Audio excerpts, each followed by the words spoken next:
ઉત્તરાયણ પર્વને હવે ગણતરીના દિવસો બાકી છે ત્યારે સુરતમાં પોલીસે બાઇક ચાલકોની સેફટીને ધ્યાનમાં રાખીને બાઇક પર સેફટી ગાર્ડ લગાવીને તેમની સુરક્ષા સુનિશ્ચિત કરી છે। સુરતની રાંદેર પોલીસે જિંદગી જીવદયા અભિયાન ટ્રસ્ટ અને રાંદેર પોલીસની ટીમે અડાજણ ઋષભ 4 રસ્તા વિસ્તારમાં રાહદારીઓ પસાર થઈ રહ્યા હતા તેમને બાઇક પર સેફટી ગાર્ડ લગાવીને ઉત્તરાયણના પર્વ દરમિયાન કઈ રીતે સાવચેતી રાખી શકાય તે અંગે માર્ગદર્શન આપવામાં આવ્યું। આ સાથે જ ઉત્તરાયણ પર્વમાં ઘાતક ચાઇનીઝ દોરીનું જો વેચાણ થતું હોય તો તાત્કાલિક પોલીસને જાણ કરવા માટે પણ સમજાવવામાં આવ્યું। રાંદેર પીઆઈ આરજે ચૌધરી એમકે ગોસ્વામી રાંદેર પોલીસ સ્ટેશન અને અમારી રાંદેર પોલીસ સ્ટેશનની પૂરી ટીમ અને સી ટીમ સુરત શહેર પોલીસ કમિશનર શ્રી અનુપમસિંહ ગેહલોત સાહેબની સૂચના અને માર્ગદર્શન હેઠળ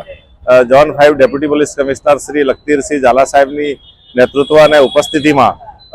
જિંદગી જીવદયા અભિયાન સંસ્થાના સહભાગીપણે ઋષભ 4 રસ્તા ખાતે 2 વ્હીલર વાહન ચાલકોની સેફટી માટે સેફટી ગાર્ડ લગાવવાની આયોજન કરવામાં આવેલ છે અને હાલમાં આ ખૂબ સારો એનો રિસ્પોન્સ મળ્યો છે। ખૂબ મોટી સંખ્યામાં લોકો સેફટી ગાર્ડ લગાવાઈ રહ્યા છે અને અમારી આ પ્રસંગ નિમિત્તે પ્રજાને અપીલ છે કે તેઓ પોતાના વાહન પર અવશ્ય સેફટી ગાર્ડ લગાવે તેમજ રોડ પર નીકળતી વખતે પોતાનું વાહન ધીમી સ્પીડમાં રાખે જેથી કરીને અચાનક કોઈ દોરી આવી જાય તો ખ્યાલ આવે અને એક ગંભીર ઈજામાંથી પોતાની જિંદગીને બચાવી શકાય। સાથે સાથે આ જે સંસ્થા છે જિંદગી જીવદયા અભિયાન એ સંસ્થા ઘાયલ પક્ષીઓની પણ સારવાર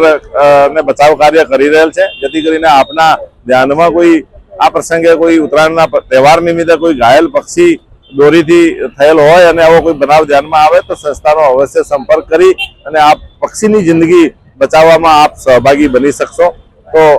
આ બાબતે યોગ્ય આપ કાળજી લેશો। ધન્યવાદ।